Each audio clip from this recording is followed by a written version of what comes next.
கருப்பு சட்டை போட்டு உட்காந்துருக்கேன்னா அது ஒரு காரணத்தோடு தான் உட்காருவேன். என்னுடைய கண்டன பதிவு பண்ணுறதுக்கு தான், கண்டன குரலை கொடுக்க போகிறேன். அதாவது தேவையில்லாமல் சுமி, உனக்கு நீ வீட்டுக்கு வேணுமா, என்னை வர சொல்கிறியா, பழம் வேணுமா, நெஞ்செலும்பு வேணுமா, சிவரட்டி வேணுமா, வாங்கி தர்றதுக்கு நான் தயார், இல்லைன்னு சொல்லலை. அதுக்காக என்னை நம்பி வந்தவ. இவளை உட்காந்துக்கிட்டு கம்யூனிட்டி போஸ்ட்டில் போட்டு வரைஞ்சி சினேகா அவார்டு ஃபங்க்ஷனில் வந்தோமா, பார்த்தோமா, குடித்தோமா, கும்மாள் அடித்தோமா, ஏதோ லாட்ஜில் ரூமை போட்டோமா, ஏதோ ஒருத்தி வந்தவளை பார்த்துட்டு அங்கேயே காசை கொடுத்துட்டு நீ போனோமானா இருந்திருக்கணும். அதை விட்டுவிட்டு எதுக்கடா அவளை கூப்பிட்டு வச்சு குடும்பம் நடத்தி அவளுக்கு கூத்தியா கூட உட்காந்துக்கிட்டு அரட்டை அடிச்சுக்கிட்டு, என் பொண்டாட்டி நான் ஒருத்தி உயிரோடு இருக்கேன், எனக்கு ஆக்சிடெண்ட் ஆகிருக்கு, என்னையை பார்க்க வராமல் நீ என்ன பிடுங்கிக்கிட்டு இருக்கேன்னு சொல்லி கம்யூனிட்டி போஸ்ட்டு போடுற வேலையெல்லாம் வைக்காத. ஒரே வார்த்தை நான் என்ன சொல்கிறேன்னா, அவளுக்கு நான் செய்கிறேன், இல்லை எவளுக்கோ செய்கிறேன். இதே சூர்யா இல்லாமல் வேறு யாரோ ஒருத்தி வந்திருந்தா கூட அவளுக்கும் நான் இதை நான் செஞ்சுக்கிட்டு தான் இருந்திருப்பேன். அவன் என்ன இருமாப்பா சொல்லியிருக்கா, நீ பார்க்கலையா கம்யூனிட்டி போஸ்ட்டை? அதாவது நீ அவார்டு ஃபங்க்ஷனுக்கு வந்தியா, வந்த இடத்துல அப்படியே பார்த்தோமா, இப்போ கடைக்கு போகிறோம்ல, டீ கடைக்கு போனால் டீயை குடிச்சிட்டு வந்துடணும், டீ கிளாஸ் எடுத்துகிட்டு வரக்கூடாது. நல்லா கேளு, இது எவ்வளோ பெரிய தப்பு. இது நான் மாத்திரம் கேட்கல, அதைத்தான்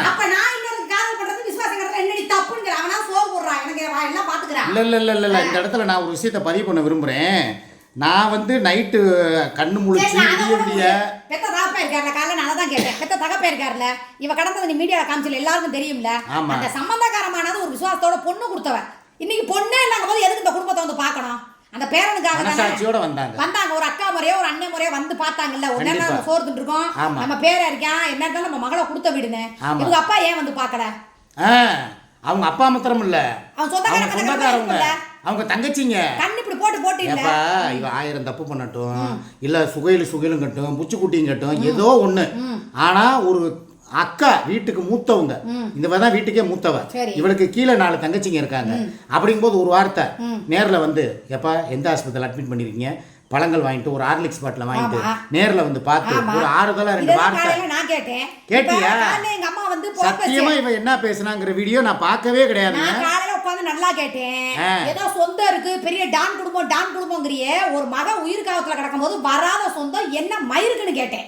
ரெண்டாவது அந்த பையனுக்கு பிரச்சனை எப்போ வந்தாங்களா, இப்ப இவ ஆக்சிடென்ட் ஆகி படுத்தப்போ வந்தாங்களா, வரும்போது ஒரு அப்பனுக்கு துடிக்காத, ஒரு பெத்த பிள்ளை ரத்தம் பார்த்தா துடிக்குமா துடிக்காத? துடிக்கணும். இப்ப எங்க அம்மா நேத்து என்ன அன்னைக்கு நீ அடிச்சதை கேட்டோன்னே நான் வரவாடிடுச்சு, நீ வேலையை மட்டும் மூடிக்கிட்டு பாருங்க, ஏதாவது ஒண்ணுனாலும் முடியாந்துருதுலங்க.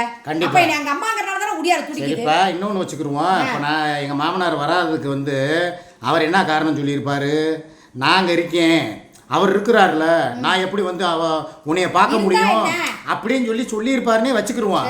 இப்ப வீட்டுக்கு போயிட்டார்ல, வீட்டுல தானே இருக்கா, இப்ப வரைக்கும் அவர் பார்த்திருக்கிறாரு என் மாமனாரு. அதே கேள்வி திரும்பி கேட்கிறேன், அவர் தனியா தானே இருக்காரு? ஆமா, எல்லாம் கட்டி கொடுத்து பேர பத்தி எடுத்து அது எதுவும் பெருசு இல்ல, கூட்டிட்டு போய் நீ எதுக்கு அங்க இருந்து கஷ்டப்படுற, நீ வா எனக்கு சோறாக்கி போட்ட மாதிரி இருக்கு, அந்த பையனை நீ என் கூட இருந்துக்கணும், கூப்பிடலாம்ல, தாராளமா. ஏன் கூப்பிட மாட்டேங்கிறாரு? அதான் தெரியல, இல்லாத சொத்து என்னத்துக்கு நான் கேட்கிறேன். இப்ப எங்க அம்மா கொஞ்சோடு வச்சிருந்தாலும் 3 பிள்ளைக்கு பங்கி தானே கொடுக்குது. நாளைக்கு அவங்க பார்க்க போதான் அதுவா காசை சேகரிச்சு அதுவா போதும் ஒரு நாள் பிடிச்சி கிழிச்சதுனால ஏன்டி உன் பெத்த பிள்ளைக்கு கொடுக்குற பேரனுக்கு கொடுக்குறதுக்கு நீ என்கிட்ட கேட்பியான்னு கேட்டேன்.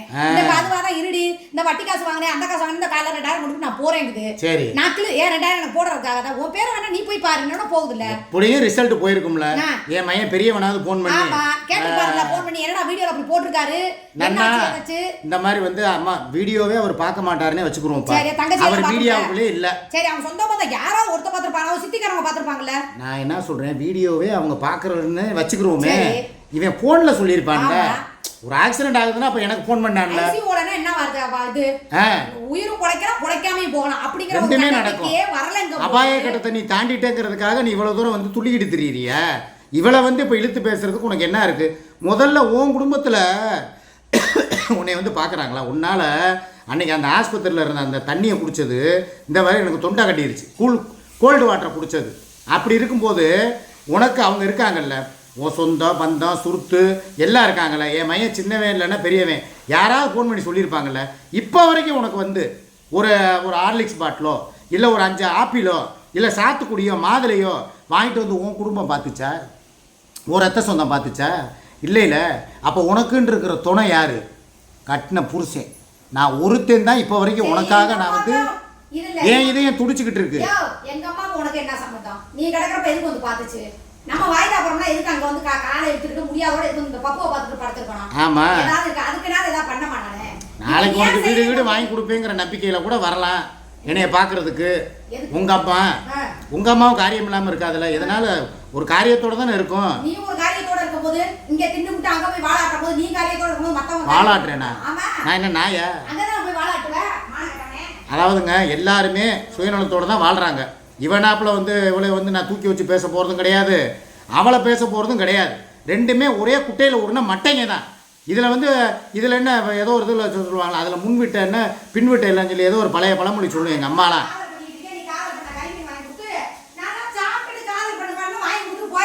ஏய், நான் காதல் பண்றதுக்கு என்ன, நான் என்ன மாமாவா இல்ல ஊடால புரோக்கரா? என்னைய சொல்றேன் நானே. உன்னையவா? என்னை எப்படிதான் காதல் பண்ண விட்டுட்டு கரிமீன் வாங்கி கொடுத்து நீ வாட்டுக்கு லப்பா. அப்ப அவள நாப்ல நான் காதல் பண்ண விட்டுட்டு வேடிக்கை பாக்குறேனா? என்ன பண்ணிட்டு இருக்க? அவன் தானடா முத கம்யூனிட்டி போட்டான். ஒரே எது பில்லு கட்டி முடிக்கிறதுக்குள்ளே கம்யூனிட்டி போஸ்ட் அவன் போட்டான். அவளை ஞாபகப்படுத்தின அதத்தான் நான் பேச வந்தேன். நீ போ, உன் சாப்டர் முடிஞ்சிருச்சு. ஏண்டி இங்க வாடி சுமிங்கிறவளே, அன்னைக்கு அவ்வளோ தூரம் உன்னை நைட்டு விடிய விடிய கண்ணு முழிச்சு ஒரு பெத்த தாய் எப்படி வந்து குஞ்சா பார்க்குமோ, கூட்டில் இருக்கிற குஞ்சா பார்க்குமோ, அதை மாதிரி உனக்கு நான் வந்து புறா முட்டையை பாதுகாக்கிற மாதிரி உன்னைய பாதுகாத்து நைட்டு பூரா கண்ணு முழிச்சு நான் பீஸு கட்டி எல்லாம் அங்கங்கன்னு சொல்லி பிச்சை எடுத்து உன்னைய பார்த்ததுக்கு நீ காலையில் எந்திரிச்ச உடனே அவனுக்கு வந்து புச்சுக்குட்டி ஒரு கண்ணு நீ ஒரு கண்ணு அப்படின்னு சொல்லி கமெண்ட் போட்டு நல்லா இருக்கான்னு சொல்லி அவளுக்கு வீடியோ அனுப்பி விட்ருக்க, போட்டோ அனுப்பி விட்ருக்க. அவன் ஐடியில் எப்போ அங்கே அவன் எவ்வளோ தெளிவுன்னு பார்த்தியா? எனக்கு அந்த ரிசல்ட்டு வந்துருச்சு. இவன் ஆக்சிடென்ட் ஆகி அந்த மண்டையில் வந்து ரத்த ஒழுங்கின வீடியோவும் போட்டிருக்கா. அதுக்கப்புறம் பேண்டேஜ் ஓட்டின வீடியோவையும் போட்டிருக்கா. ரத்த ஒழுங்கின வீடியோவை போட்டால் கம்யூனிட்டி ஸ்டேக் விழுந்துரும்னு அவன் எவ்வளோ தெளிவாக இருக்கான் பாரு. அவன் எவ்வளோ பெரிய சுயநலவாதின்னு பாரு. ரத்தத்தை காட்டக்கூடாதுல, அதுக்காக அதை போடாமல் பேண்டேஜ் ஓட்டின வீடியோ போட்டோவை எடுத்து போட்டிருக்கான். இதுதான் உண்மை. அடிபட்டவங்க ரத்தம் ஒழுகுறது உனக்கே தெரியாது. எப்படி நீ போய் நேரில் பார்த்ததுக்கு பின்னாடி தானே தெரியும். அப்ப வர்ற வழியில எடுத்துருக்காங்க. இல்ல வீட்டுல வச்சு எடுத்துக்கலாம், இல்ல ஆஸ்பத்திரி வந்த உடனே அதாவது வந்து. அப்ப இவளுக்கெல்லாம் நம்ம இறக்கம் பார்க்கலாமா? நீ பாக்குற உனக்கெல்லாம் நான் வந்து இனிமே நான் ஒரு வார்த்தை சொல்லிக்கிறேன். சரி, இந்த வட்டம் நான் உனக்கு நான் பார்த்து விட்டுட்டேன். நீ இன்னமும் வாயில விழுகிற, ஊரார் வாயில இன்னும் விழுந்துக்கிட்டு தான் இருக்க. பழையபடி உன் வேலையை ஆரம்பிச்சிட்ட. பழைய குருடி கதவை துரடின்னு கண்ணு நொல்ல கண்ணா போச்சுங்கிற. நொல்ல கண்ணா வச்சுட்டு எப்படி கம்யூனிட்டி போஸ்ட் கூட அப்ப என்ன நினைப்பாங்க? நாளைக்கு உனக்கு முடியலன்னா கூட எவனும் நம்ப மாட்டாடா. அதை டைப் பண்ணி கொடுத்ததே நான் தான். டைப் கேட்க மாட்டாங்க. அவனையா கண்ணு போச்சுங்கிற எப்படி கம்யூனிட்டி போஸ்ட் போடுவா? சரி, இன்னைக்கு சரி நேத்து நீ அவ சொன்ன மாதிரியே வச்சுக்கிருவோம். இவங்க கமெண்ட் போடுறவங்க சொல்ற மாதிரியே நேத்து வந்து நான் டைப் பண்ணி கொடுத்தேனே வச்சுக்கிருவோம். இன்னைக்கு உட்காந்து இப்ப நான் போனேன்னா காலையில இருந்து எங்க இருக்கேன்? இங்க தானே இருக்கேன். இப்ப வரைக்கும் 3 கம்யூனிட்டி போஸ்ட் போட்டிருக்கா. உன்னைய வரிஞ்சு வரிஞ்சு வரிஞ்சு வரிஞ்சு கேவலமா போட்டிருக்கா. ஒரு பாட்டையே டப் பண்ணி எப்படி போட போற அதுவும் புடிக்கிட்டு போகுதுன்னு நினைக்கிறேன். அதுக்கு தான் பிளான் போட்டுக்கிட்டு இருக்க. நான் அவன் குமரேசன் ஒரே வார்த்தையில சொல்லிட்டேன், அண்ணே இவங்க அடங்க மாட்டேங்கிறாங்க. ஒரு ஆக்சிடென்ட் ஆகி வீட்டில் படுத்து கிடக்கிறவங்க எப்படி இருக்கணும்? ஒரு 2 நாளைக்காவது ரெஸ்ட் எடுக்கணும். மறுநாள் போனோட கம்யூனிட்டி போஸ்ட் போறோம்னா எவனாவது நம்புவாங்களா? நான் எழுதி கொடுத்தேன்டாங்க இல்ல, நான் தான் இதை டைப் பண்ணேன் இல்ல. அது எப்படி தப்பு இருக்கு பாரு. அதுல என்ன சொல்லுவாங்க தெரியுமா? அப்பா ஐசியூல வச்சிருந்தேன்னு சொல்லி இவன் தான் போய் பேசுங்க. அது சின்ன சிராய்ச்சி தாங்க போறாங்க. கண்டிப்பா என் மேலதான் பழி விழுவும். அவளை இன்னைக்கு நான் ஒன்று சொல்ல போறேன் சுமி, என் மேலே வந்து வீண் அபாண்ட பழி விழுகுது. ஏதோ நான் வந்து ரொம்ப காசை வாங்கிட்டு அதை ஆட்டையை போட்டுட்டு ஏதோ உனக்கு கொஞ்சம் செலவு பண்ணேன் அப்படிங்கிற மாதிரி எனக்கு தகவல் வருது. நான் ஒரே வார்த்தை உனக்கிட்ட சொல்கிறது என்னென்னா, நீ எடுத்த பற்றியா, நீ சேர்ந்த அன்னைக்கு நைட்டு நான் போய் எடுத்து விட்டு வந்தேன் பாரு. எம்ஆர்ஐ ஸ்கேன் தலை, அதுக்கப்புறம் அந்த கண்ணுக்கிட்ட அடிப்பட்டதுக்கு ஒரு ஸ்கேன், அதுக்கப்புறம் இடுப்பில் அந்த கிட்னி ஸ்கேன், அப்புறம் ரத்த பரிசோதனை ரிப்போர்ட்டு, எல்லாத்தையுமே ஆகாததை பூரா கம்யூனிட்டி போஸ்ட்டு போடுறீல, உட்காந்து வரைஞ்சி வரைஞ்சி எழுதுறீல. உருப்படியாக என்னை கூட்டு போய் சிக்குப்பாய் உண்மையிலே கவனிச்சாரு. இந்த எதை எடுப்பா அந்த ஆஸ்பத்திரிக்கு நான் எவ்வளோ ரூபா அனுப்புனேங்கிறதுக்கு அதை காட்டு. சரி, அதை கூட அப்புறமா நான் போடுறேன் கம்யூனிட்டி போஸ்ட்டு.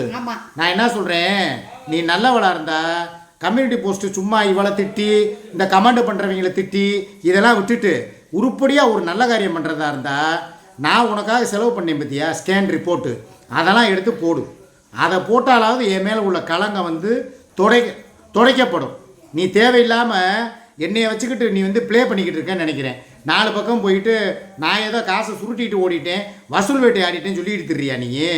எனக்கு காதுக்கு வேறு மாதிரி நிறையா ரிசல்ட் வருது. வேணாம், அப்புறம் நான் வந்து மனித மிருகமாக மாற வேண்டிய சூழ்நிலையை உண்டாக்கிறாத. மரியாதையாக சொல்கிறேன்.